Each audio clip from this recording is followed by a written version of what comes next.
Imagine it's 1945. The world is just beginning to recover from World War II. There are no smartphones, no laptops, not even color TV in most homes. The fastest way to share a document is to physically mail it.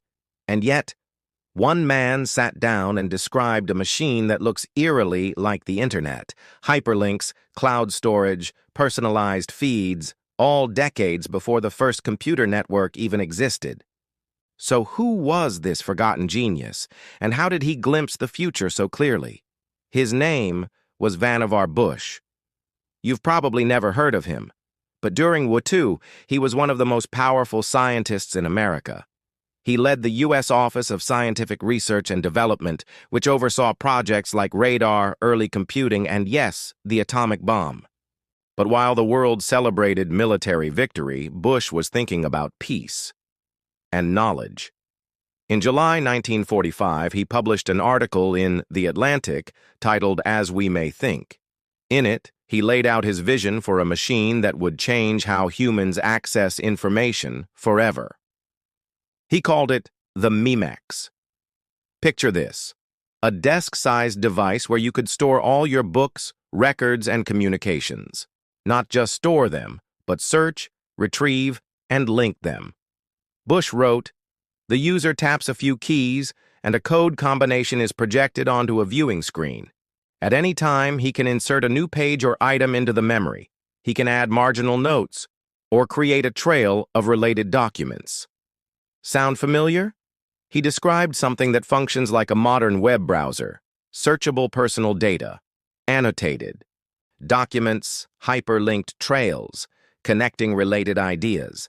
Decades before Tim Berners-Lee invented the World Wide Web in 1989, Vannevar Bush was already imagining what it would feel like to explore a vast, interconnected network of knowledge. Bush didn't use the word internet. That term didn't exist yet. He imagined the Memex running on microfilm, not digital files. But conceptually, he nailed it. He foresaw instant information retrieval, associative linking of ideas, basically hyperlinks, the idea of personalized knowledge curation, and even collaborative learning via shared trails. This is the web. This is Wikipedia. This is Google search. In 1945, most people were just excited to have a washing machine in their home. Bush was describing an information revolution. So why was this such a big deal? Because Bush's vision inspired generations of innovators. Douglas Engelbart, inventor of the computer mouse and hypertext, credited Bush directly. So did Ted Nelson, who coined the term hyperlink. Even early web pioneers like Berners-Lee admitted that Bush laid the groundwork. He didn't build the Memex. The tech wasn't ready yet. But he planted the seed that eventually grew into the digital world we live in now. And here's the twist: Bush didn't write this for fame. He wrote it out of fear.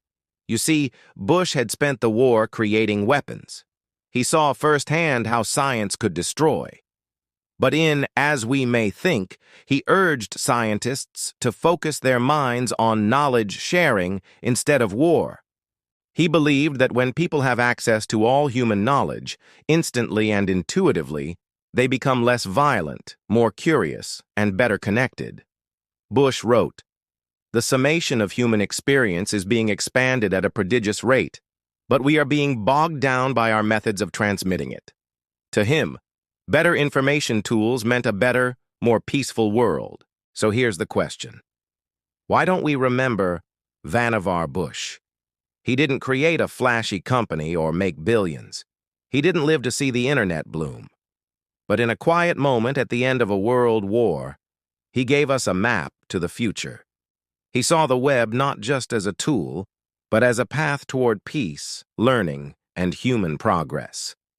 So next time you Google something, click a link, or read this very sentence online, remember that it all started with a wild idea from 1945, a desk, a screen, a trail of thought, and a vision for something greater. Maybe the future isn't built by who types the code, but by who dares to imagine what could be.